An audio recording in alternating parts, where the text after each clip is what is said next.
civilmedia.mk. Слободно, независно, отворено.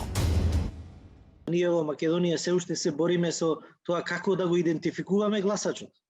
Значи имаме проблем со вистинска автентификација и идентификација на гласачот. Се уште имаме гласачки места каде што еден гласа за 5, за 10 или некој за друг гласа. Разбирате? Значи не можеме да останеме имуни и да се правиме дека не го гледаме тоа и дека го нема тоа. Го има.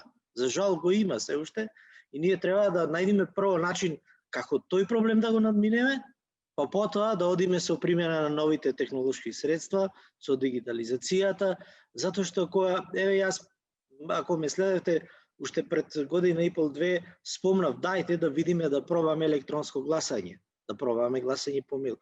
Веднаш беше тој мој предлог така пречекан малку со сомнеш, затоа што се наметна ова прашање.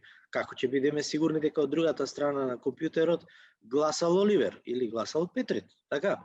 Затоа што може да гласа било кој друг.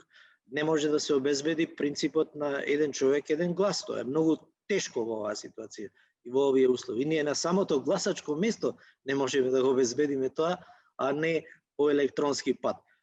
Инаку, нормално е во оваа сфера на дигитализација и примена на различни алатки да употребуваме и ние. Меѓутоа, ние за жал се уште се наоѓаме во време кога обележуваме со спреј и проверка правиме со UV ламба, што е навредливо и за нас како граѓани на државата малку и за сите околу кои што не мониторираат и гледаат на некој начин.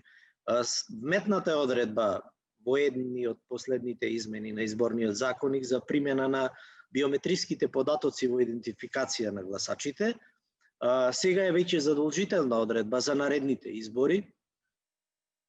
Ние ќе пробаме да направиме исчекор напред во таа насока, ќе видиме до каде ќе стигнеме. Тоа значи дека ќе го надминеме моментот со идентификација употребувајќи вакви дигитални средства, електронски девајси, кои што ќе ни овозможат вистински да се идентификува гласачот со употреба на неговите биометриски податоци. Тој момент ако го направиме, ако го испрактицираме тоа нешто, во таа ситуација веќе наредната фаза ќе биде ова другото, што кажува Петрит, дека можеме да применуваме и други средства во процесот на гласање. Се до тогаш ние за жал нема да одиме многу далеку и ќе се вратам на она што на последните реченици од излагањето на Џабир, дека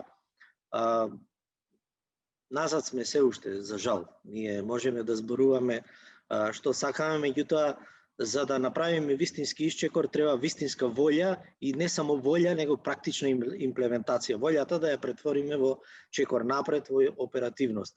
Кај сите институции. Значи едно кокиче не прави пролет, едно врапче не прави јато. Мора сите да учествуваме, ама вистински да учествуваме, не само декларативно, не само изразувајќи волја.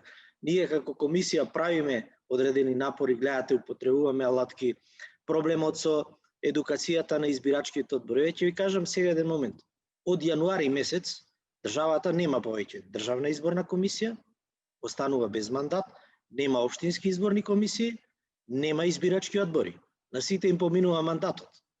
Значи, кој ќе прави избори в година локални, треба да се одлучи брзо, итно во парламентот, да се направи интервенција, кога ќе се врши едукација на избирачките одбори, затоа што начинот на кој што сега се бираат, со жребка, па вклучување дел од политички партии и така натаму, изискува време за нивна едукација. Можеби жребката ќе покаже дека 70% од луѓето ќе бидат нови. Тие треба да се запознаат со процесот. Ние имаме направено и програма за едукација и период кога треба да се едуцираат тие луѓе. Меѓутоа, сето тоа треба да се претвори во законска основа за да можеме да реагираме. Значи, можеме да се соочиме со предизвици кои што ќе бидат предизвикани од нашето пасивно однесување, да речем, комплетно на општеството, заради тоа што никој не води сметка дека следат одредени процеси кои што треба да се одвиваат понатаму. civilmedia.mk. Слободно, независно, отворено.